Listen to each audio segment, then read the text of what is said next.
बिस्मिल्लाहिर्रहमानिर्रहीम। अस्सलाम वालेकुम दोस्तों, मैं मुश्ताक करल। मैंने English, Urdu, international, maths, com LLB और सोशल साइकोलॉजी में रिसर्च की है।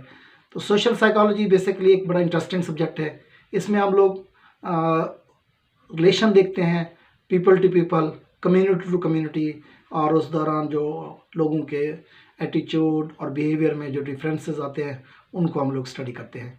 इसमें एक बहुत अहम टॉपिक जिसके हवाले से स्टूडेंट्स ने 12 क्वेश्चन भी किया है और वीडियो की डिमांड भी की है, और वो है पैशनेट लव और कंपेनियनेट लव।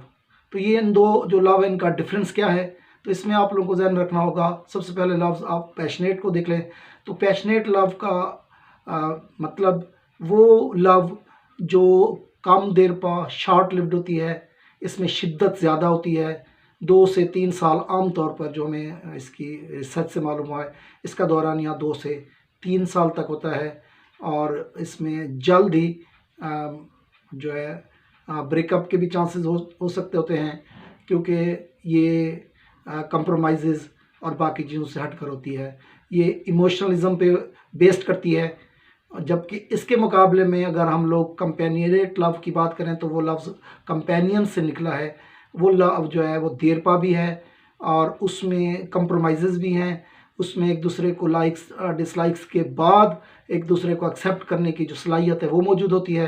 अमूमन जो मियाँ बीवी के दरमियान मोहब्बत होती है वो कंपेनियनेट लव के ज़ुमरे में आती है, और ये लव देरपा होती है। इसमें बाज़ औक़ात मिसअंडरस्टैंडिंग भी इन्वॉल्व होती हैं, एक दूसरे को समझने का मौका भी मिलता है। बहुत अरसे इसकी लाइफ भी ज़्यादा होती है। इसमें ज़्यादा फिज़िकल अट्रैक्शन बेस नहीं करती जिस तरह पैशनेट लव में। पैशनेट लव बुनियादी तौर पर फिज़िकल अट्रैक्शन या सेक्स अट्रैक्शन का नाम है, जबकि कंपेनियनेट लव जो है वो एक दूसरे के साथ एक दूसरे की केयर करने का नाम है। तो ये बुनियादी डिफरेंस है इन दो लव के दरमियान। ये हमारा सोशल साइकोलॉजी का एक अहम टॉपिक है कि what is passionate love and what is companionate love. उम्मीद है आप लोगों को इन दोनों का वाज़ेह फ़र्क पता चल गया होगा। उम्मीद है कि आप हमारी वीडियो को पसंद भी करेंगे, लाइक करेंगे और सब्सक्राइब करेंगे और दोस्तों को इनवाइट भी करेंगे। तो अपना और अपने इर्द गिर्द के दोस्तों का ख्याल रखिएगा। अस्सलाम।